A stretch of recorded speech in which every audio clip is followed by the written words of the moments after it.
Military deals.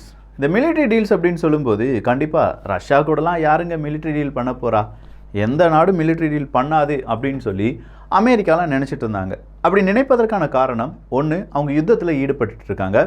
இன்னொன்று, அவங்க நாட்டுக்கு எதிராக நிறைய பொருளாதார தடைகள் இருக்குது. ஸோ இந்த 2 ரீசன் காரணமாகத்தான் ரஷ்யா கூட யாரும் நட்புறவே வைத்துக்கொள்ள மாட்டாங்க அப்படின்னு சொல்லி அமெரிக்கா நினச்சிட்டு இருந்தாங்க. ஆனால் திடீர்னு பார்த்தா ஆப்பிரிக்க நாடுகள் ஒரு 40க்கும் அதிகமான நாடுகள் நேராக ரஷ்யாவினுடைய ஒரு கூட்டமைப்பில் சேர்ந்து இன்றைக்கி அதனுடைய ஒரு கூட்டம் நடந்துச்சு. அந்த கூட்டம் 2 தினங்களாக நடந்துகிட்ருக்கு சென்ட் பீட்டர்ஸ்பர்க்கில். இது நேற்று நம்ம பார்த்தோம். ஸோ அப்படிப்பட்ட அந்த கூட்டத்தில் முக்கியமான சில முடிவுகளும் இராணுவ டீல்ஸ் அப்படிங்கிறதும் கையெழுத்தாயிருக்கு. 6 ஆப்பிரிக்க நாடுகளுக்கு அன்லிமிட்டடாக 50,000 டன் அளவுக்கு தானியங்களை எங்களால் ஃப்ரீயாக ஏற்றுமதி செய்ய முடியும் அப்படின்னு சொன்ன ரஷ்யா 40 நாடுகள் கூட நாங்கள் மிலிட்ரி டீல் செஞ்சுருக்கோம் அப்படின்னு சொல்லியிருக்காங்க. எங்களுக்கு ரஷ்யா முக்கியமான ஒரு நாடு, மேற்குலக நாடுகளை எதிர்த்து நாங்கள் போராடக்கூடியதுக்கான ஒரு தருணம் வந்துருச்சு அப்படின்னு சொல்லி ஆப்பிரிக்க நாடுகள் நினைக்கிறார்கள். இதே மாதிரி பல செய்திகள் இருக்குது. நான் உங்கள் விக்கி, இது உங்கள் தமிழ் விதை. ஷார்ட்டாக கொஞ்சம் செய்திகள். முதல் செய்தி நான் சொல்லிட்டேன். அந்த ரஷ்யாவில் நடந்த அந்த கூட்டம், அந்த கூட்டத்தில் ஏற்படுத்தப்பட்ட முக்கியமான தீர்மானங்கள், அந்த தீர்மானத்தின் அடிப்படையில் ஏற்பட்ட டீல்ஸ், அதில் கையெழுத்து போட்ட நாடுகள், இதுதான் ரொம்ப முக்கியமானது. ஏன்னா அமெரிக்கா பல தடவை சொல்லியிருக்காங்க, வேணாம் சார், ஆப்பிரிக்க நாடுகளே தானிய ஏற்றுமதி, தானிய பிரச்சனை, தானியத்துக்கு விலை கூடுனது எல்லாத்துக்கும் காரணம் ரஷ்யா தான். அந்த ரஷ்யாவை நீங்கள் போய் கேள்வி கேட்குறீங்க, நீங்கள் கேட்குற கேள்வியில் அவங்க என்ன செஞ்சிடணும், அப்படியே மிரண்டணும் அப்படின்னு நினச்சாங்க. அப்போ எல்லாருமே யோசிச்சாங்க, ஆமாப்பா ஆப்பிரிக்க நாடுகள் ரொம்ப பெரிய அளவில் கோபமாக இருக்காங்க, இப்போ கையை மடக்குவான் பாறேன், இப்போ ஓங்கி குத்துவான் பாறேன் அப்படின்னு சொல்லி பின்னாடி இருந்து அவங்க கமெண்ட்ரி அடிச்சுட்டு இருக்கும்போது ஆப்பிரிக்க நாடுகள்கிட்ட ஃப்ரீயாக நான் தானியம் தரேன், உங்களுக்கு தேவையான தானியங்களை ரஷ்யாவால் கொடுக்க முடியும் அப்படின்னு சொல்லி ஒட்டுமொத்தமாக எல்லா ஆப்பிரிக்க நாடுகளையும் தன் பக்கம் இழுத்து அமெரிக்காவுக்கு மிகப்பெரிய ஆப்படித்திருக்கிறார் புட்டின் அவர்கள். அடுத்ததாக வந்திருக்கக்கூடிய செய்தி என்னன்னா, G20 மினிஸ்டர்ஸ்னுடைய ஒரு கூட்டம். அந்த கூட்டத்தில் ஃபாசில் ஃபியூவல், கிளைமேட் கிரைசிஸ் இதெல்லாம் பற்றி ரொம்ப பெரிய அளவில் டிஸ்கஷனில் ஈடுபட்டு இருந்தாங்க. ஆனால் அந்த டிஸ்கஷன் கம்ப்ளீட் ஆகவில்லை. கிளைமேட் கிரைசிஸுக்கு ஒவ்வொரு நாடும் ஒவ்வொரு விதமான ரீசன் சொன்னதுனால நாங்கள் சரியான முடிவை எடுக்க முடியவில்லை அப்படின்னு சொல்லி G20 நாடுகள் அந்த கூட்டமைப்பை என்ன செஞ்சிட்டாங்க, ஒரு முடிவு எடுக்காம அப்படியே முடிச்சிருக்காங்க அப்படிங்கிறது மட்டும் தெரிகிறது. நாட்டோ நாடுகள் போலந்தில் ஒரு ஃபேக்ட்ரியை நாங்கள் ஃபார்ம் பண்ண போகிறோம் அப்படின்னு சொல்லியிருந்தாங்க. ஸோ போலந்தில் அந்த ஒரு ஃபேக்ட்ரி வந்துச்சுன்னா டென்ஷன் ரொம்ப பெரிய அளவில் இருக்கும். எனவே அந்த போலந்தில் ஃபேக்ட்ரியை கொண்டு வர வேண்டாம் அப்படின்னு நினச்சிட்டு இருந்தாங்க. பட் இப்போ என்ன ஆனாலும் பரவாயில்லப்பா, ஏன்னா ரஷ்யா திருப்பி அடிக்க ஆரம்பிச்சிட்டாங்க, அதனால் போலந்துக்குள்ளே அந்த ஃபேக்ட்ரியை கொண்டு வந்துடலாம் நாட்டோ நாடு தீர்மானிச்சிட்டாங்க. அப்படின்னா ஒரு பஞ்சாயத்து உறுதியாக இருக்கிறது. பங்களாதேஷினுடைய ஆளும் கட்சியாக இருக்கட்டும், எதிர்கட்சிகளாக இருக்கட்டும், 2 பேருமே ரேலி வழியாக மோதிக்கொள்கிறார்கள். அந்த பக்கம் இருந்து ஆளும் கட்சி, இந்த பக்கமாக இருந்து எதிர்கட்சி அப்படின்னு சொல்லி மாற்றி சண்டை போட்டுக்கிறாங்க. யார் எப்படி அடுத்த முறை ஆட்சி அமைக்க போகிறார்கள்? பங்களாதேஷில் நிறைய குழப்பங்கள் இருக்குது. பாகிஸ்தானை விட ஏன் இந்தியாவை விட வளர்ச்சி அடைஞ்சிருச்சுப்பா பங்களாதேஷ் அப்படின்னு சொன்ன போது எல்லாருமே ஆமா பாரு இந்தியா தோத்துருச்சு பாரு அப்படின்னு நினச்சிட்டு இருந்தாங்க. எப்போவுமே சடார்னு ஒருத்தர் எந்திரிக்கிறார்னா ரொம்ப சடார்னு கீழே விழப்போறான் அப்படிங்கிறது அர்த்தம். அந்த அளவுக்கு இப்போ பங்களாதேஷ் வீழ்ந்து கிடக்கிறது என்பதும் குறிப்பிடத்தக்கது. அடுத்ததா பிரான்சினுடைய மேக்ரோன் அவர்கள். மேக்ரோன் அவர்களுக்கு எதிராக நிறைய பிரச்சனைகள்லாம் வந்தது, நிறைய போராட்டங்கள், அந்த போராட்டம் கலவரமாக மாறிச்சு. அதே மாதிரி அங்கே இருக்கக்கூடிய அந்த பென்ஷன் ரிஃபார்முக்கு எதிரான போராட்டங்கள், இது எல்லாமே நடந்துச்சு பிரான்ஸில். அதே மேக்ரோன் அவர்கள் இன்னைக்கு நைஜீரியாவில் ஒரு ஆட்சி மாற்றத்துக்கு, ஒரு ஆட்சி கவிழ்ப்பு நடந்திருப்பதற்கான ஒரு சதி இருந்தது. அந்த சதிக்கு எதிராக நைஜீரியா அரசாங்கம் மிகப்பெரிய அளவில் தப்பிச்சுக்கிட்டாங்க.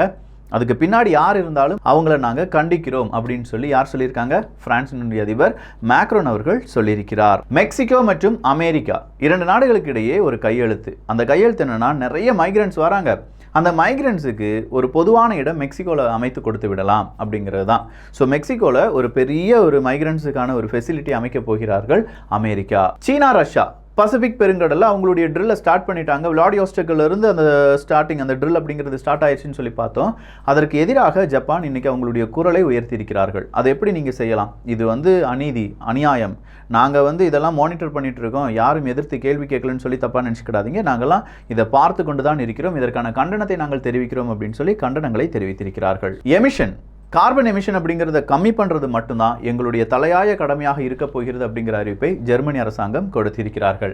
பல நாடுகள் இப்படி கொடுத்துட்டாங்க. ஆனால் கொடுத்த அறிவிப்பு எல்லாமே காற்றுல கரைந்து போனது மட்டும்தான் மிச்சம். வியட்நாமினுடைய எலக்ட்ரிக் கார் இருக்குது பார்த்தீங்களா, அந்த மேக்கர் வின்ஃபாஸ்ட் அப்படிங்கிற அந்த நிறுவனம் அமெரிக்காவினுடைய பங்கு சந்தையில் லிஸ்ட் ஆக போகுது. அங்கே இருக்கக்கூடிய சட்டங்கள் எல்லாமே கேட்டு அறிந்த பிறகு அமெரிக்காலையும் நாங்கள் லிஸ்ட் பண்ண போகிறோம் அப்படிங்கிற அறிவிப்பை கொடுத்துருக்காங்க. அமெரிக்காவினுடைய பங்கு வர்த்தகம் அப்படின்னு சொல்லும்போது 2 தினங்களாக ரொம்ப பெரிய அளவில் நெகட்டிவ் அடிச்சுட்டு இருந்துச்சு. இன்னைக்கு கொஞ்சம் பாசிட்டிவ் சென்டிமெண்ட்டுக்கு வந்திருக்குப்பா, பயப்பட வேண்டாம். ஆனால் அடுத்த முறை மறுபடியும் இன்ட்ரெஸ்ட் ரேட் அதிகப்படுத்துவாங்களே, அந்த நேரம் தான் இருக்கு. அமெரிக்காவினுடைய பேங்க் நிலைமை என்ன அப்படிங்கிறத பொறுத்திருந்து பார்க்கலாம். அடுத்ததா நொமாடிக் எலிஃபென்ட் அப்படிங்கிற ஒரு எக்ஸசைஸ். இது யார் அப்படின்னா, இந்தியா மற்றும் மங்கோலியாவினுடைய ராணுவ வீரர்கள் இணைந்து இந்தியாவினுடைய ஸ்ட்ராட்டஜி, மங்கோலியாவுக்கு அது எப்படி உதவியாக இருக்கும், மங்கோலியாவினுடைய அந்த ஒரு டெரிட்டரிக்கு தகுந்த மாதிரியான ராணுவம் எப்படி செயல்பட வேண்டும் அப்படிங்கிற பல விதமான எக்ஸசைஸ் செஞ்சு பார்க்க போறாங்க. ஸோ 2 நாடுகளுடைய ராணுவமும் சேர்ந்து நடத்தக்கூடிய இந்த எக்ஸசைஸ் தான் நொமாடிக் எலிஃபென்ட் அப்படின்னு சொல்லி அழைக்கிறார்கள். சிங்கப்பூர் அப்படின்னு சொல்லும்போது ஒரு கிளீன் சிட்டி. கிளீன் சிட்டினாலும் தண்டனைகள் வந்து ரொம்ப கடுமையாக இருக்கும். அவங்க தப்பு செஞ்சிட்டாங்கன்னா கண்டிப்பாக தண்டனை கிடைக்கும் அப்படிங்கிறதுல மறுப்பு ஒன்றும் கிடையாது. லீ அவர்கள் இப்போ நல்லாவே ஆட்சியெலாம் செஞ்சுட்டு இருக்காரு அப்படின்னு சொல்லலாம். பட் திடீர்னு பார்த்தா 19 வருடங்களுக்கு பிறகு ஒரு பெண்ணுக்கு அங்கே மரண தண்டனை அப்படிங்கிறத கொடுத்துருக்காங்க. 19 வருடங்களாக யாரையுமே அங்கே மரண தண்டனையில் தண்டிச்சதே கிடையாது. அப்படிப்பட்ட நாட்டில் ஒரு பெண் மரண தண்டனைக்கு உட்படுகிறாள் என்றால் என்ன தப்பு செஞ்சிருப்பா? எதுவுமே இல்லை. போதைப் பொருள் ஒரு இடத்துலேருந்து இன்னொரு இடத்துக்கு கொண்டு போகிறது, பெரிய அளவில் நிறைய மாணவர்களுக்கு தேவையில்லாமல் கொடுத்தது அப்படிங்கிற அந்த ஒரு ப்ராப்ளத்தில் தான் கைது செய்யப்பட்டிருக்காங்க. அப்படி கைது செய்யப்பட்டவர்களுக்கான விசாரணை முடிவடைந்து அவங்க தவறு செஞ்சிருக்காங்க அப்படிங்கிறது உறுதி செய்யப்பட்டிருப்பதால் அது அந்த நாட்டுக்கு பெரிய இழப்பாக மாறி இருப்பதால் அவங்களுக்கு மரண தண்டனை விதித்திருக்கிறது சிங்கப்பூர் அரசாங்கம். துபாய் கிட்டத்தட்ட ஏஇடி 10.6 பில்லியன் அளவுக்கு என்ன நடந்திருக்குன்னா ரியல் எஸ்டேட் பிஸ்னஸ் அப்படிங்கிறது நடந்திருக்கு. ஸோ துபாயில் ரியல் எஸ்டேட் பிஸ்னஸ் நீங்கள் ட்விட்டர்லாம் எடுத்து பார்த்தீங்கன்னா தெரியும். நியோம் அப்படின்னு சொல்லி வரும், ஹெக்ஸகன் அப்படின்னு சொல்லி வரும். இதெல்லாம் ஒவ்வொரு ரியல் எஸ்டேட் பிஸ்னஸ் அப்படின்னு சொல்லலாம். நிறைய இன்வெஸ்ட்மெண்ட் அப்படிங்கிறதுலாம் இப்போ சவுதி அரேபியாக்கெல்லாம் கிடைத்து வருகிறது என்பதும் குறிப்பிடத்தக்கது. ஸ்வீடனுடைய பிரைம் மினிஸ்டர் அப்படியே வெடவெடத்து நிற்கிறாரு. ஸ்வீடனில் கொஞ்சம் நாட்களுக்கு முன்னாடி, ஒரு வாரத்துக்கு முன்னாடி ஒரு தூதரத்துக்கு முன்னாடி நான் குரானை எரிக்கிறேன்னு சொல்லி எரிச்சிட்டாரு. யாரோ ஒரு நபர், போராட்ட வீரர் எரிச்சிட்டார். அப்படி எரித்ததுனால அனைத்து அரபுலக நாடுகளும், இஸ்லாம் நாடுகளும் ஸ்வீடனுக்கு எதிராக மிகப்பெரிய அளவில் கம்பு சுற்றினாங்க.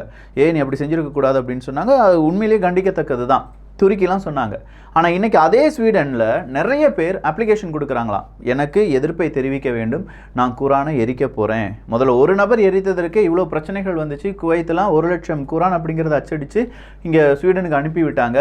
இப்போ எகெயின் நான் வந்து குரானை எரிக்க போகிறேன் அப்படின்னு சொல்கிறதுக்கு மறுப்பையும் தெரிவிக்க முடியாது. ஏன்னா அவங்க ஊரில் ஸ்வீடனை பொறுத்த வரைக்கும் எல்லோருக்கும் உரிமை அப்படிங்கிறது இருக்குது.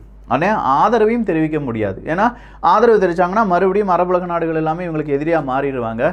என்னப்பா செய்ய அப்படிங்கிற ஒரு குழப்ப நிலையில் இருக்கிறார். போலந்து, லித்துவேனியா, லாட்வியா இந்த 3 நாடுகளும் பெலரஸ் கூட அவங்களுடைய பார்டரை ஷட் பண்ணலாம், மூடிடலாம் அப்படின்னு சொல்லி ஒரு முடிவில் வந்திருக்காங்க. எதுக்காக இருக்கலாம்?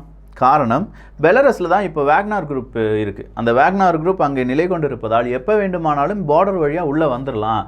அதனால் இப்போவே நம்ம பார்டரை க்ளோஸ் பண்ணிட்டோம்னா பெரிய அளவில் நம்ம இந்த அச்சுறுத்தலிருந்து தப்பித்துக் கொள்ளலாம் என்பது தான் அவங்களுடைய ஐடியா. இந்த ஐடியாவின்படி எல்லைகள் மூடப்படுமா என்பது ஒரு எதிர்பார்ப்பு தான். சுடானில் ஏற்பட்டிருக்கக்கூடிய பிரச்சனை இன்னைக்கு மிகப்பெரிய அளவில் தீப்பற்றி எரிந்து பல வீடுகளையும் தீப்பற்றி நிறைய பேர் எரித்து விட்டார்கள் அப்படின்னும் நிறைய பேர் கொல்லப்பட்டிருக்கலாம் அப்படிங்கிற ஒரு செய்தியும் வெளியாகி இருக்கிறது. நாளுக்கு நாள் சுடானுடைய பிரச்சனையும் தீவிரமாக மாறி வருகிறது என்பதும் குறிப்பிடத்தக்கது. ஈரான், ரஷ்யா, துருக்கி மற்றும் சிரியா 4 நாடுகளுமே நம்ம பேச்சுவார்த்தையில் ஈடுபடணும்ப்பா. பேச்சுவார்த்தை ஈடுபட்டு நிறைய விஷயங்கள் டிஸ்கஸ் பண்ண போகிறோம்.